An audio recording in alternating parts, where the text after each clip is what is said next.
Hello everyone, very good evening to all of you. I once again welcome you all on Adda 24/7। So friends, आप सभी लोगों का once again अडर 24/7 पर welcome है। I hope you are fine and you are doing well. मैं उम्मीद करता हूँ आप सभी लोग बहुत ही अच्छे होंगे और आप सभी लोगों की प्रिपरेशन भी बहुत अच्छी चल रही होगी। तो चलिए फ्रेंड्स, आज का सेशन स्टार्ट करते हैं और आज हम लोग एक इंपॉर्टेंट पॉइंट्स पर डिस्कशन करने वाले हैं। तो रिजर्व बैंक ऑफ इंडिया ने एक कुछ अपडेट प्रोवाइड किया है regarding the dividend equalisation fund, टेफ फंड की अगर बात करें तो डिविडेंड इक्वलाइजेशन फंड से रिगार्डिंग जो है कुछ अपडेट यहाँ पर दिया है, कुछ गाइडलाइंस प्रोवाइड की हैं for the primary urban cooperative banks. तो अर्बन कोऑपरेटिव बैंक्स के लिए आखिरकार ये डिविडेंड इक्वलाइजेशन फंड होता क्या है, ये डिविडेंड इक्वलाइजेशन फंड से रिलेटेड क्या गाइडलाइंस है, इसमें क्या क्या बातें बताई हैं रिजर्व बैंक ऑफ इंडिया ने। सो आरबीआई के सर्कुलर के थ्रू वहाँ से मैंने नोट्स कवर अप किए हैं और डायरेक्ट हम इस पर्टिकुलर पॉइंट पर डिटेल में चर्चा करेंगे कि आखिरकार ये डिविडेंड इक्वलाइजेशन फंड क्या है। छोटा सा टॉपिक है बट फ्रेंड्स बहुत इंटरेस्टिंग है, बहुत इंपॉर्टेंट टॉपिक है और डेफिनेटली यहाँ से क्वेश्चन आपको आने वाले टाइम में एग्जामिनेशंस में देखने को मिल सकता है। ठीक है, तो इसको बिल्कुल अच्छे से ध्यान रखिएगा। अगर आप चैनल पर नए हैं, चैनल को सब्सक्राइब जरूर करिए, वीडियो को लाइक और शेयर करिए। चलिए स्टार्ट करते हैं डिस्कशन। इससे पहले फ्रेंड्स, अगर आपने अडर 24/7 एप्लीकेशन ही डाउनलोड कर रखा तो एप्लीकेशन जरूर डाउनलोड कर लिए, क्योंकि यहाँ पर आपको देखने को मिलता है डेली क्विजेस हैं, डेली करंट अफेयर्स है, मॉक टेस्ट है, पीडीएफ्स हैं, नोट्स हैं, बहुत सारी चीज़ें आप एक्सेस कर सकते हैं इस पर्टिकुलर एप्लीकेशन के through and that is absolutely free of cost. जो आपकी प्रिपरेशन को बूस्ट अप करने में ये एप्लीकेशन काफ़ी आपको हेल्प प्रोवाइड करता है। इसके अलावा अगर आप पर्टिकुलर अपकमिंग किसी भी बैंकिंग एग्जामिनेशन की प्रिपरेशन कर रहे हैं तो फ्रेंड्स आपको पता है बैंकिंग एंड फाइनेंशियल की जो न्यूज़ होती है, बैंकिंग और फाइनेंशियल सेगमेंट्स की जो न्यूज़ होती है उससे सबसे ज़्यादा क्वेश्चंस एग्जामिनेशंस में पूछे जाते हैं। ऑलमोस्ट 50 से 60% वेटेज होता है और इसीलिए मैं आपके लिए एक बहुत ही बेहतरीन सा सेशन लेके आ रहा हूँ। एक लंबी क्लास होगी जिसमें हम लोग जो है जनवरी से लेके अगस्त तक का पूरा banking and financial current affairs detail में डिस्कस करने वाले हैं on this particular independence day. तो इस इंडिपेंडेंस डे पर, इस पर्टिकुलर जो है स्वतंत्रता दिवस पर आपको मिलेगी पूरी तरीके से करंट अफेयर्स के डर से आज़ादी और हम लोग पूरी तरीके से डिटेल में डिस्कस करेंगे फाइनेंस एंड बैंकिंग न्यूज़।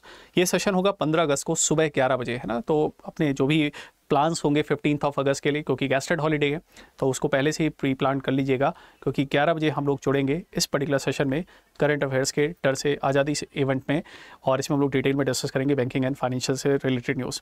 इसके अलावा आगाज अगस्त जो है अगर हम देखें थीम के थ्रू आपको हमारे सभी कोर्सेज पर महापैक्स पर 77% का ऑफ आपको देखने को मिल जाएगा और अगर आप एप्लीकेशन के थ्रू कोर्सेज लेते हैं तो 500 रुपीज़ का आपको एक्स्ट्रा ऑफ मिल जाएगा थ्रू द एप्लीकेशन। आपको कोड यूज़ करना है WHITE56, जिसके थ्रू आपको मैक्सिमम डिस्काउंट आप अवेल कर सकते हैं। चलिए बात करते हैं फ्रेंड्स, यहाँ पर आखिरकार न्यूज़ आखिरकार है क्या। तो रिजर्व बैंक ऑफ इंडिया ने यहाँ पर बात की है डिविडेंड इक्वलाइजेशन फंड के बारे में। चलिए इसको थोड़ा समझने की कोशिश करते हैं। देखिए फ्रेंड्स, डिविडेंड क्या होता है। कोई भी कंपनी जो अपना बिजनेस करती है या कोई भी इंस्टीट्यूशन है, ऑर्गेनाइजेशन है जो अपना दिन भर में बिजनेस करता है या साल भर में जो बिजनेस करता है, उसमें जो उसके पास प्रॉफिट आता है, उस प्रॉफिट का एक हिस्सा, उस प्रॉफिट का एक पोर्शन वो निकालते हैं। वो अपने इन्वेस्टर्स में डिस्ट्रीब्यूट कर सकते हैं, है ना, कंपनी के मेंबर्स में डिस्ट्रीब्यूट कर सकते हैं। उस प्रॉफिट के पोर्शन को, एक हिस्से को हम डिविडेंड कहते हैं। हिंदी में कहूँ आसान भाषा में तो लाभांश कहते हैं। तो प्रॉफिट का जो पोर्शन होता है that is basically known as a dividend. आपको याद होगा कि रिजर्व बैंक ऑफ इंडिया ने इस साल भारत सरकार की अगर बात करें तो फॉर द फाइनेंशियल ईयर 2023-24 के लिए, 2023-24 के लिए आरबीआई ने भारत सरकार को 2,10,874 crore rupees, so almost 2.11 trillion rupees RBI ने भारत सरकार को डिविडेंड के तौर पर ट्रांसफ़र किए। तो वही प्रॉफिट का हिस्सा। लेकिन अगर आप यहाँ पर सोचें, जब आप प्रॉफिट के मैं हिस्से की बात करता हूँ तो जनरली प्रॉफिट का हिस्सा डिविडेंड तो तब देना चाहिए ना। जैसे अगर कोई कंपनी है, इस साल में पूछो आपसे कंपनी डिविडेंड देगी कि नहीं देगी, तो कंपनी तो डिविडेंड तब देगी ना जब कंपनी को प्रॉफिट हुआ, है ना। कंपनी को इस साल अगर प्रॉफिट हुआ तो प्रॉफिट का एक पोर्शन आपको मिलेगा, दैट इज अ डिविडेंड। लेकिन अगर इस साल मान लेते कंपनी लॉस में या इस साल अगर बैंक लॉस में है तो उसके डिविडेंड देने का मतलब क्या हुआ भाई। अगर आपकी कंपनी लॉस में है तो आप फिर डिविडेंड कहाँ से दे रहे हो। अब यहीं पर कुछ जो है इसी से रिलेटेड कुछ अपडेट है जो अर्बन कोऑपरेटिव बैंक्स के बारे में आरबीआई ने जारी किया है। क्या अपडेट है, ध्यान से सुनिएगा। Urban cooperative banks, primary urban cooperative banks की अगर मैं बात करूं या जिनको हम नॉर्मली अर्बन कोऑपरेटिव बैंक्स भी कह देते हैं, अर्बन कोऑपरेटिव बैंक्स ने एक फंड बना रखा था जिसको ये कहते थे डिविडेंड इक्वलाइजेशन फंड। अभी डिविडेंड इक्वलाइजेशन फंड में होता क्या था, मान लेते हैं शुरुआत के पिछले 2-3 साल कंपनी को प्रॉफिट हुआ, मतलब पिछले 2-3 साल अर्बन कोऑपरेटिव बैंक को प्रॉफिट हुआ, तो प्रॉफिट का जो पोर्शन है दैट इज डिविडेंड, उसको वो एक फंड में इकट्ठा करते थे जिसको हम डिविडेंड इक्वलाइजेशन फंड कह रहे थे। तो डिविडेंड इक्वलाइजेशन फंड क्या था, जिसमें अर्बन कोऑपरेटिव बैंक जो है अपने प्रॉफिट का हिस्सा जो है दैट इज डिविडेंड इकट्ठा कर रहे थे। और इनका ये कहना था अर्बन कोऑपरेटिव बैंक्स का कि अगर इस साल मान लेते हैं बैंक लॉस में भी है, तब भी ये इस डिविडेंड इक्वलाइजेशन फंड, जिसमें पिछले पास्ट आपके एक्युमुलेटेड प्रॉफिट हैं, जिसमें पिछले प्रॉफिट्स का आपका हिस्सा यहाँ पर रखा हुआ है, उसको डिस्ट्रीब्यूट करके वहाँ पर मेंबर्स एंजॉय कर रहे थे। तो आपको पता है कि जो अर्बन कोऑपरेटिव बैंक्स होते हैं, जो अर्बन कोऑपरेटिव बैंक, जो कोऑपरेटिव बैंक्स का प्रिंसिपल है, उसमें जो मेंबर्स होते हैं वो जो पर्टिकुलर कस्टमर्स है वही मेंबर्स के तौर पर भी काम करते हैं, तो डेमोक्रेटिक कंट्रोल होता है। तो वो वहाँ पर मेंबर्स थे, तो आपस में वो क्या कर रहे थे, वो डिविडेंड वहाँ पर डिस्ट्रीब्यूट कर रहे थे। तो डिविडेंड का डिस्ट्रीब्यूशन का प्रोसेस आपको जो है देखने को मिल रहा था। अब रिजर्व बैंक ऑफ इंडिया ने इसी चीज़ पर रोक लगा दी है। आरबीआई ने कहा है कि जो अर्बन कोऑपरेटिव बैंक है, जो डिविडेंड इक्वलाइजेशन फंड का ये इस तरीके से यूजेस कर रहे थे, इसको अब पूरी तरीके से रोक दिया जाएगा। और ये जो डिविडेंड इक्वलाइजेशन फंड का जो पैसा है, अब ये बैंक्स की टीयर 2 कैपिटल की तरह यूज़ किया जाएगा। जनरली बैंक्स के अंदर अगर हम बात करें तो फ्रेंड्स, आपको टीयर 1, टीयर 2 कैपिटल्स आपको देखने को मिलती है। Tier 1 capital in simple word कहूँ तो जो कैपिटल बैंक्स की बहुत जल्दी इजीली लिक्विडेट हो सकती है, यानी जैसे बैंक्स के डिपॉजिट्स वगैरह हो गए या शॉर्ट टर्म सिक्योरिटीज़ वगैरह हो गई, शॉर्ट टर्म जो है उनके पास बॉन्ड्स वगैरह हो गए, सिक्योरिटीज़ वगैरह हो गई, वो टीयर 1 के अंदर आते हैं। टीयर 2 जो लॉन्ग टर्म के लिए होता है, जब बैंक को कभी स्क्रैप अप किया जाए तो लॉन्ग टर्म में उसको जो है स्क्रैप अप करने के लिए, लिक्विडेशन प्रोसेस के लिए टीयर 2 कैपिटल का यूज़ किया जाता है। तो यहाँ पर आरबीआई ने कहा है कि जो डिविडेंड इक्वलाइजेशन फंड का जो पैसा है, अब आप इसको एज अ टीयर 2 अपनी कैपिटल के तौर पर आप रख सकते हो, लेकिन ये प्रॉफिट बांटने के लिए अब नहीं यूज़ किया जाएगा। मैंने आपको थीम बता दी है, चलिए एक बार इस पर डिस्कशन करते हैं और देखते हैं यहाँ पर क्या है। डिटेल में मैंने आपके लिए इसे नोट्स बना दिए हैं और डायरेक्ट चूंकि आरबीआई के जो है सर्कुलर से ही मैंने नोट्स बनाया है, so the things are going to easy for you, है ना। और मैंने ईजी लैंग्वेज में आपको बता दिया। तो चलिए एक बार यहाँ पर समझते हैं क्या है।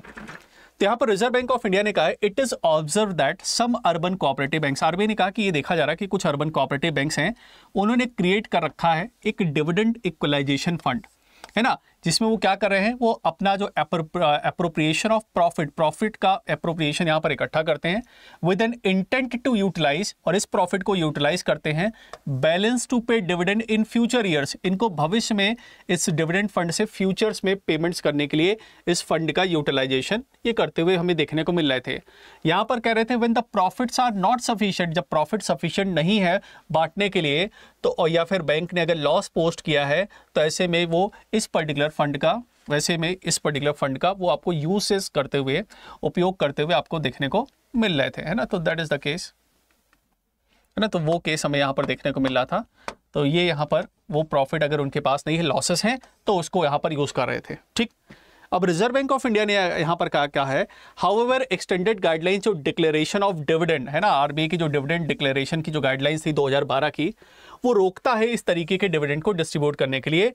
Probit dividend payments from the previously accumulated profit, आपका जो पिछला एक्युमुलेटेड प्रॉफिट है उससे आप डिविडेंड नहीं डिस्ट्रीब्यूट कर सकते, and mandated that the dividend can only be paid, dividend आपका तभी हो सकता है जब आपने बैंक ने उस साल करंट ईयर में आपका प्रॉफिट कमाया हो। एंड ऑल स्टैच्यूटरी जो है अदर प्रोविजन जो है वहां पर आपके पास लॉसेस वगैरह पिछले एडजस्ट कर रखे हो तब हो। And it is observed that the urban cooperative banks has been considering the balances in dividend equalization fund of the tier 2 capital, और tier 2 capital की तरह इसको consideration में रखा जाएगा। उसी पर यहाँ पर आरबीआई ने अपडेट दिया। तो देखिए यहाँ पर आरबीआई ने क्या कहा, The Reserve Bank of India today asked urban cooperative banks to stop practice of setting up dividend equalization fund to pay dividends in the future as a current this particular manner। वही points Hindi में भी लिखे हैं, आप आराम से बाद में हिंदी में भी देख सकते हैं। अब आरबीआई ने इसके लिए और क्या कहा है, in order to provide better treatment, अब ये जो पैसा है इसका फिर होगा क्या, तो in order to provide better treatment RBI ने कहा है ये जो पैसा है इसको डिसाइड किया जाएगा वन टाइम मेजर के तौर पर। वन टाइम मेजर के तौर पर आरबीआई परमिट करा अर्बन कोऑपरेटिव बैंक्स को कि बेटा आप इस पैसे को ट्रांसफर कर दीजिए, transfer the balance the DEAF to general reserve and free reserve, general reserve and free reserve के तौर पर आप इस पैसे को ट्रांसफर करेंगे। इसमें जो बैलेंस पैसा है, इसमें जो क्रेडिट बैलेंस है in general reserve and free reserve में, वो क्वालिफाई करेगा as a tier 1 capital as per our master circular, है ना, अवर आरबीआई के मास्टर सर्कुलर के तौर पर। तो ये जो पैसा है अब आपका टीयर 1 के तौर पर यहाँ पर कंसिडर करेंगे। टीयर 1 का मतलब हो गया बैंक्स के लिए लिक्विड एसेट्स की तरह, इसको आप लिक्विड के तौर पर जो है ये आपके पास एसेट्स रहेगी, अगर आपको जरूरत पड़ेगी तो आप इस पैसे का यूज कर सकते हैं। अच्छा, पहले क्या था, पहले जो है इसको हम टीयर 2 कैपिटल की तरह में कंसिडरेशन रखते थे। टीयर 2 कैपिटल जो होती है बैंक्स की, आप इसका ऐसे समझिए लॉन्ग टर्म कैपिटल्स के तौर पर ये होती है, और यहाँ पर लिक्विडेशन ये ज़्यादा हाईली लिक्विड नहीं होती, और जो टीयर 1 कैपिटल होती है वो बैंक की हाईली लिक्विड होती है। ठीक है, तो वन टाइम मेजर के तौर पर आरबीआई ने कहा है कि आप इसको जो है टीयर 1 कैपिटल के तौर पर ये क्वालिफाई करने के लिए नॉर्म्स हमें देखने को मिलेगा। ठीक है, तो दैट इज द पार्ट जो यहाँ पर हमने मेंशन किया। इसके अलावा अगर बात करें, in order to provide better treatment, जिस पर अभी हमने बात की, आरबीआई ने और क्या कहा, सुटेबल जो डिस्क्लोजर है सच ए ट्रांसफर ऑफ नोट्स, आरबीआई ने कहा इसका सुटेबल डिस्क्लोजर है नोट्स ऑन अकाउंट्स, ये आपका balance sheet in terms of RBI के जो डायरेक्शंस थे 2021 के हिसाब से, उसके हिसाब से आप इसको अपडेट करेंगे। और ये भी कहा आरबीआई ने, urban cooperative bank shell comply with the provision of applicable state central cooperative banks के जो पुराने नॉज हैं उन सभी के सभी नियम को लागू करेगा। और आरबीआई का कहना है कि ये जो नियम हम लागू कर रहे हैं ये इमीडिएट इफेक्ट के साथ लागू होता है, मतलब लास्ट वीक ये नियम आरबीआई ने लागू किया है, और ये प्राइमरी अर्बन कोऑपरेटिव बैंक्स के लिए ये इंस्ट्रक्शन जो है फिर से इमीडिएट इफेक्ट के साथ लागू होते हैं। तो मॉरल ऑफ द स्टोरी हमें क्या देखने को मिल रहा है कि अर्बन कोऑपरेटिव बैंक्स के लिए डिविडेंड इक्वलाइजेशन फंड जो ये प्रॉफिट डिस्ट्रीब्यूशन के लिए कर रहे थे, इस फंड का यूज कर रहे थे और टीयर 2 कैपिटल की तरह था, इस पर आरबीआई ने रोक लगा दी है। आरबीआई ने कहा है कि आपका जो डिविडेंड इक्वलाइजेशन फंड है, आपको अगर करंट ईयर में प्रॉफिट नहीं हुआ है तो आप इसका नहीं यूज कर सकते प्रॉफिट बांटने के लिए। आप इस फंड को जनरल रिजर्व या फी रिजर्व में आप ट्रांसफर करेंगे, और ये जो पैसा है इसको हम टीयर 1 कैपिटल की तरह कंसीडर किया जाएगा as per RBI master guidelines, है ना। आरबीआई की मास्टर गाइडलाइंस के थ्रू ये पॉइंट्स यहाँ पर अपडेट किया है।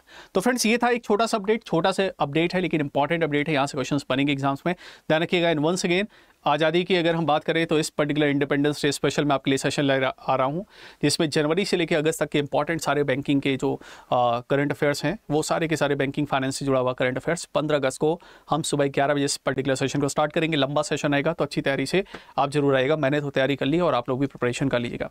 इसके अलावा toppers for mains examination IBPS RRB SBI के लिए जो मेंस के बैचेस हैं वो ये स्टार्ट हो रहा है मेंस का बैच, और अगर आप इसको कवर अप करना चाहते हैं तो आगाज अगस्त के तहत 77% का ऑफ और एप्लीकेशन के थ्रू 500 के एक्स्ट्रा ऑफ के थ्रू इस कोर्स को आप ले सकते हैं। कोड आपको यूज़ करना है Y856 to get the maximum discount. और महापैक के अंदर आपको सारे के सारे बैचेस देखने को मिल जाएंगे, ये मेंस वाला बैच भी मिल जाएगा, टेस्ट सीरीज भी देखने को मिल जाएगी, मेरा फाउंडेशन बैच भी मिल जाएगा, प्रैक्टिस सीरीज है ना, RRBs वगैरह के examinations, each and everything you will get with in the bank महापैक। तो फ्रेंड्स चैनल पर नए हैं तो चैनल को सब्सक्राइब जरूर करिएगा, वीडियो को लाइक और शेयर करिएगा। मिलते हैं रात को 8 बजे न्यूज़पेपर वाले सेशंस में, है ना। Till then bye bye, take care, thank you very much.